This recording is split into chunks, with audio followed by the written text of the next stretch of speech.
Hello student, आज हम लोग पढ़ेंगे क्लास 12 के हिस्ट्री से चैप्टर 3 जिसका शीर्षक है बंधुत्व, जाति और वर्ग। इस वीडियो में इस पाठ के सारांश को समझेंगे। महाभारत हिंदुओं का एक प्रमुख ग्रंथ है जो स्मृति के इतिहास वर्ग में आता है। यह काव्य ग्रंथ भारत का अनुपम धार्मिक, पौराणिक, ऐतिहासिक और दार्शनिक ग्रंथ है। विश्व का सबसे लंबा एवं साहित्यिक ग्रंथ और महाकाव्य हिंदू धर्म के मुख्यतः ग्रंथों में से एक है। इस ग्रंथ को हिंदू धर्म में पंचम वेद माना जाता है, किंतु आज भी यह ग्रंथ केवल प्रत्येक भारतीय के लिए एक अनुकरणीय स्रोत है। यह कृति प्राचीन भारत के इतिहास की एक गाथा है। इसी में हिंदू धर्म का सबसे पवित्र ग्रंथ भगवत गीता सन्निहित है, यानी शामिल है। पूरे महाभारत में लगभग 1,10,000 श्लोक है। परंपरागत रूप से महाभारत की रचना का श्रेय वेद व्यास को दिया जाता है। इसकी ऐतिहासिक वृद्धि और संरचनात्मक परतों को जानने की कई प्रयास किए गए हैं। महाभारत के श्लोक को शायद 3री शताब्दी ईसा पूर्व और 3री शताब्दी के बीच संकलित किया गया था, जिसमें सबसे पुराने संरचित भाग 400 ईस्वी पूर्व से अधिक पुराने नहीं थे। महाकाव्य से संबंधित मूल घटनाएं संभवतः 9वीं सदी और 8वीं शताब्दी ईसा पूर्व के बीच की है। महाभारत के अनुसार कथा को 24,000 श्लोकों के छोटे संस्करण से विस्तारित किया जाता है, जिसे केवल भारत कहा जाता है। हिंदू मान्यताओं और पौराणिक संदर्भों एवं स्वयं महाभारत के अनुसार इस काव्य का रचनाकार वेद व्यास को ही माना जाता है। इतिहासकारों का मानना है कि यह वेद व्यास द्वारा लिखा गया था, लेकिन अधिकांश इतिहासकारों का मानना है कि यह कई लेखकों की रचना है। इसमें केवल 8,800 श्लोक थे। बाद में छंदों की संख्या बढ़कर 1,00,000 हो गई है। 1919 में एक महत्वपूर्ण काम शुरू हुआ। B.S. सुथंकर के नेतृत्व में एक प्रसिद्ध संस्कृत विद्वान, जिन्होंने महाभारत के एक महत्वपूर्ण संस्करण को तैयार करने के लिए समर्थन दिया। महाभारत का पुराना नाम था जय संहिता। महाभारत की रचना 1000 वर्ष तक होती रही, लगभग 500 BC तक। महाभारत से उस समय की समाज की स्थिति तथा सामाजिक नियमों के बारे में जानकारी मिलती है। महाभारत का समालोचनात्मक संस्करण 1919 में संस्कृत भाषा के एक महान विद्वान, जिसका नाम B.S. सुथंकर था, के नेतृत्व में एक बहुत महत्वाकांक्षी परियोजना की शुरुआत हुई थी। इस परियोजना का उद्देश्य था महाभारत नामक महान काव्य की विभिन्न जगहों से प्राप्त विभिन्न पांडुलिपियों को इकट्ठा करके एक किताब का रूप देना। बहुत सारे बड़े बड़े विद्वानों ने मिलकर महाभारत का समालोचनात्मक संस्करण तैयार करने की जिम्मेदारी उठाई। विद्वानों ने सभी पांडुलिपियों में पाए गए श्लोकों की तुलना करके एक तरीका ढूंढ निकाला। विद्वानों ने उन श्लोकों को चुना जो सभी पांडुलिपियों में लिखे हुए थे। इन सब का प्रकाशन 13,000 पन्नों में फैले अनेक ग्रंथ खंडों में हुआ। इस परियोजना को पूरा करने में 47 साल लग गए। इस पूरी प्रक्रिया में 2 बातें विशेष रूप से उभरकर सामने आई थी। संस्कृत के कई पाठों के अंशों में समानता थी। यह इस बात से ही स्पष्ट होता है कि समूचे उपमहाद्वीप में उत्तर में कश्मीर और नेपाल से लेकर दक्षिण में केरल और तमिलनाडु तक सभी पांडुलिपियों में यह समानता देखने में आई। कुछ शताब्दियों के दौरान हुए महाभारत के प्रेषण में अनेक क्षत्रिय प्रभेद उभरकर सामने आए। परिवार समाज की एक महत्वपूर्ण संस्था थी। एक ही परिवार के लोग भोजन मिल बांटकर करते थे और परिवार के लोग संसाधनों का प्रयोग भी मिल बांटकर करते थे। परिवार के लोग एक साथ रहते थे। परिवार के लोग एक साथ मिलकर पूजा पाठ करते थे। कुछ समाजों में चचेरे और मौसेरे भाई बहनों को भी खून का रिश्ता माना जाता है। पितृवंशिकता से मतलब अभिप्राय था कि पिता की मृत्यु के बाद उसके संसाधनों का हकदार उसका पुत्र हो जाता था। इसे ही पितृवंशिक व्यवस्था कहते थे। परंतु राजा की मृत्यु के बाद उसका सिंहासन उसके पुत्र को सौंप दिया जाता है तथा कभी पुत्र न होने पर संबंधी भाई को उत्तराधिकारी बनाया जाता था। ब्राह्मणों ने समाज के लिए एक विस्तृत आचार संहिता तैयार की है। लगभग 500 ईस्वी पूर्व से इस मानदंडों का संकलन धर्मसूत्र एवं धर्मशास्त्र नामक संस्कृत ग्रंथों में किया गया। इनमें सबसे महत्वपूर्ण मनुस्मृति थी, जिनका संकलन 2200 ईस्वी पूर्व से 200 ईस्वी तक के बीच का किया गया। दिलचस्प बात यह है कि धर्मसूत्र व धर्मशास्त्र विवाह के 8 प्रकारों को अपनी स्वीकृति देती है। इनमें से 4 उत्तम माने जाते हैं और बाकियों को निंदित माना जाता है, निंदित यानी खराब माना जाता है। संभवतः यह विवाह पद्धतियां उन लोगों में प्रचलित थी जो ब्राह्मणीय नियमों को अस्वीकार करते थे, जो नहीं मानते थे। अंत विवाह पद्धति का अर्थ होता है कि गोत्र के अंदर कुल जाति में विवाह करना। बहिर्विवाह पद्धति का मतलब होता है, बहिर्विवाह पद्धति का अर्थ होता था कि गोत्र के बाहर के जाति में विवाह करना। पितृवंशीय समाज में पुत्र का बहुत महत्व था। पुत्री को अलग प्रकार से देखा जाता था। पुत्री का विवाह गोत्र से बाहर किया जाता था तथा कन्यादान पिता का अहम कर्तव्य माना जाता था। गोत्र एक ब्राह्मण पद्धति जो लगभग 1000 ईस्वी पूर्व के बाद प्रचलन में आई। इसके तहत लोगों को गोत्र में वर्जित किया जाता था। प्रत्येक गोत्र एक वैदिक ऋषि के नाम पर होता था। उस गोत्र के सदस्य ऋषि के वंशज माने जाते थे। नए नगरों का उद्भव हुआ, सामाजिक नियम बदलने लगे, क्रय विक्रय के लिए लोग नगरों में जाते थे, विचारों का आदान प्रदान होने लगा। इसलिए प्रारंभिक विश्वासों एवं व्यवहारों पर प्रश्न चिन्ह लगे। इन्हीं को चुनौती देने के लिए ब्राह्मणों ने आचार संहिता तैयार की। इसका पालन सभी को करना था। सातवाहन राजाओं में यह प्रथा विपरीत थी, उल्टा था।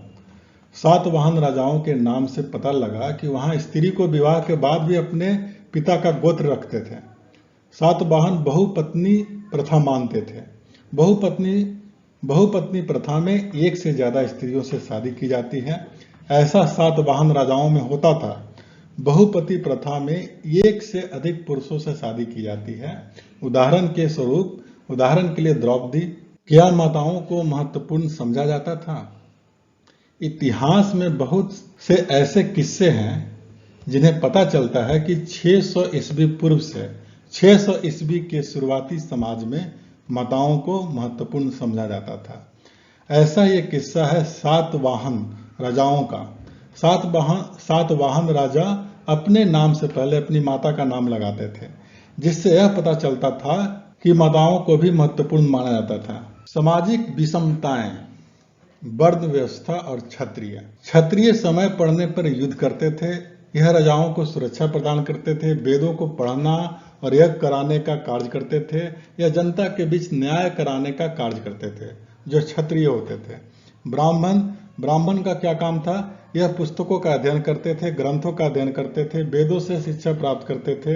यज्ञ करना इनका कार्य था। यह दान दक्षिणा लेते थे और देते थे। वैश्य यानी बनिया। यह व्यापार करते थे, पशुपालन करते थे, कृषि करना इनका मुख्य कार्य था। दान दक्षिणा देना इनके मुख्य कारकों में से एक है। शूद्र जो होते थे वो तीनों वर्गों की सेवा का काम करते थे। इनका मुख्य कार्य था तीनों की सेवा करना। इन नियमों का पालन करवाने के लिए ब्राह्मणों ने 2-3 नीतियां बनाई थी। वर्ण व्यवस्था ईश्वरीय देन है। शासकों को प्रेरित करना कि वर्ण व्यवस्था को लागू कराए और जनता को यकीन दिलाना कि उनकी प्रतिष्ठा जन्म के आधार पर है। क्या हमेशा क्षत्रिय राजा हो सकते हैं? नहीं, यह असत्य है। इतिहास में कई ऐसे राजा रहे हैं जो क्षत्रिय नहीं थे। मौर्य वंश का संस्थापक चंद्रगुप्त मौर्य, जिसने एक विशाल साम्राज्य पर राज किया था, बौद्ध ग्रंथों में बताया गया है कि वह क्षत्रिय हैं, लेकिन ब्राह्मण शास्त्र में यह कहा गया है कि वह निम्न कुल के हैं। शुंग और क्वक मौर्य के उत्तराधिकारी थे, जो कि यह माना जाता है कि वह ब्राह्मण कुल से थे। इन उदाहरणों से यह ज्ञात होता है कि राजा कोई भी बन सकता था। इसके लिए जरूरी नहीं है कि वह क्षत्रिय कुल में पैदा हुआ हो। ताकत और समर्थन ज्यादा महत्वपूर्ण था राजा बनने के लिए। जाति वर्ण केवल 4 थे। जहां वर्ण केवल 4 थे, वहां जातियां बहुत सारी थी। जिन्हें वर्ण में समाहित नहीं किया उन्हें जातियों में डाल दिया जाता है। जैसे निषाद सुवर्णकार यानी सोनार जाति कर्म के अनुसार बनती गई। कुछ लोग दूसरे जीविका को अपना लेते थे। ब्राह्मणों के द्वारा बनाई गई वर्ण व्यवस्था से कुछ लोगों को बाहर रखा गया। इन्होंने कुछ वर्गों को अप्रिय घोषित किया। ब्राह्मण अनुष्ठान को पवित्र काम मानते थे। ब्राह्मण अप्रियों से भोजन स्वीकार नहीं करते थे। कुछ काम दूषित माने जाते थे, जैसे शव का अंतिम संस्कार करना और मृत जानवरों को छूना। इन कामों को करने वालों को चंडाल कहा जाता था। चंडालों को छूना और देखना भी पाप समझते थे। मनुस्मृति के अनुसार समाज में चंडालों की जो स्थिति थी उसको समझेंगे। समाज में चंडालों को सबसे नीचा समझा जाता था। इनका मुख्य जो काम था वो शवों को और मृत पशुओं को दफनाने का काम था। गांव से बाहर रहना पड़ता था। फेंके गए बर्तनों का उपयोग करते थे। मृत लोगों के कपड़े को पहनते थे। मृत लोगों के आभूषण पहनते थे। रात में गांव नगरों में चलने की भी इनकी मनाही थी, नहीं चल सकते थे। अप्रियों को सड़क पर चलते हुए करताल बजाना पड़ता था ताकि दूसरे उन्हें देखने से बच जाए। संसाधन एवं प्रतिष्ठा आर्थिक संबंधों के अध्ययन से पता चला कि दास भूमिहीन खेतिहर मजदूर मछुआरों पशुपालक कृषक मुखिया शिकारी शिल्पकार वणिक राजा आदि सभी सामाजिक स्थान इस बात पर निर्भर करता था कि आर्थिक संसाधनों का नियंत्रण कैसा है। संपत्ति पर स्त्री पुरुष के भिन्न अधिकार थे। मनुस्मृति के अनुसार पिता की मृत्यु के बाद उसकी संपत्ति पुत्रों में बांट दी जाती थी। जो बड़ा पुत्र होता था, ज्येष्ठ पुत्र होता था, उसको विशेष हिस्सा मिलता था। विवाह के दौरान मिले उपहार पर स्त्री का अधिकार था। यह संपत्ति उसकी संतान को विरासत में मिलती थी। पति का उस पर अधिकार नहीं था। स्त्री पति की आज्ञा के बिना गुप्त धन संचय नहीं कर सकती थी। उच्च वर्ग की औरतें संसाधनों पर अधिकार रखती थी। पुरुषों के लिए मनुस्मृति कहती है कि धन अर्जित करने के 7 तरीके थे। विरासत, खरीद, विजित करके, निवेश, खोज करके, कार्य के द्वारा और सज्जनों द्वारा भेंट को स्वीकार करके। स्त्रियों के लिए संपत्ति अर्जन के 6 तरीके होते थे। मनुस्मृति के अनुसार वैवाहिक अग्नि के सामने, वधु गमन के समय मिली भेंट, स्नेह के प्रतीक के रूप में और माता द्वारा दिए गए उपहार, भ्राता यानी भाई के द्वारा दिए गए उपहार, पिता द्वारा दिए गए उपहार। इसके अलावा प्रवृत्ति काल में मिली भेंट तथा वह सब कुछ जो अनुरागी पति से उसे प्राप्त हो। शूद्र के लिए केवल एक जीविका थी, सेवा करना। लेकिन उच्च वर्गों में पुरुषों के लिए अधिक संसाधन संभावनाएं थी। ब्राह्मण और क्षत्रिय धनी व्यक्ति थे। बौद्धों ने ब्राह्मणीय वर्ण व्यवस्था की आलोचना की। बौद्धों ने जन्म के आधार पर सामाजिक प्रतिष्ठा को स्वीकारा नहीं। साहित्यिक स्रोतों का इस्तेमाल। किसी भी ग्रंथ का विश्लेषण करते समय इतिहासकार कई पहलुओं का अध्ययन करते हैं। भाषा, साधारण भाषा या विशेष भाषा, ग्रंथ का प्रकार, मंत्र, कथा, लेखक के विषय में श्रोताओं का निरीक्षण, ग्रंथ की रचना काल, ग्रंथ के विषय वस्तु। 1951-52 में एक प्रसिद्ध पुरातात्विक और इतिहासकार ने मेरठ जिले के हस्तिनापुर नामक गांव में खुदाई का काम किया। लेकिन जैसा हम किताबों में पढ़ते आए हैं, यह हस्तिनापुर वैसा बिल्कुल नहीं था। हालांकि संजोग से इस जगह का नाम हस्तिनापुर था। बीबी लाल जी को यहाँ की आबादी के कुछ सबूत मिले। बीबी लाल ने बताया कि जिस जगह खुदाई की गई है वहां से मिट्टी की बनी दीवार है और कच्ची ईंटों के अलावा कुछ भी नहीं मिला। और इससे यह बात पता चली कि शायद जैसा महाभारत में हस्तिनापुर को दिखाया जाता है, जिसमें बड़े बड़े महल भी थे, लेकिन वहां ऐसा कुछ भी नहीं मिला। महाभारत एक गतिशील ग्रंथ है। कैसे महाभारत एक गतिशील ग्रंथ है? क्योंकि यहाँ हजारों साल तक लिखा गया है इस ग्रंथ को। इसमें कई सारे परिवर्तन पिछले कई सालों में आए और इसका भी अनुवाद कई सारी भाषाओं में अलग अलग हुआ है। इसमें कई सारे श्लोक हैं और यह दुनिया का सबसे बड़ा महाकाव्य है।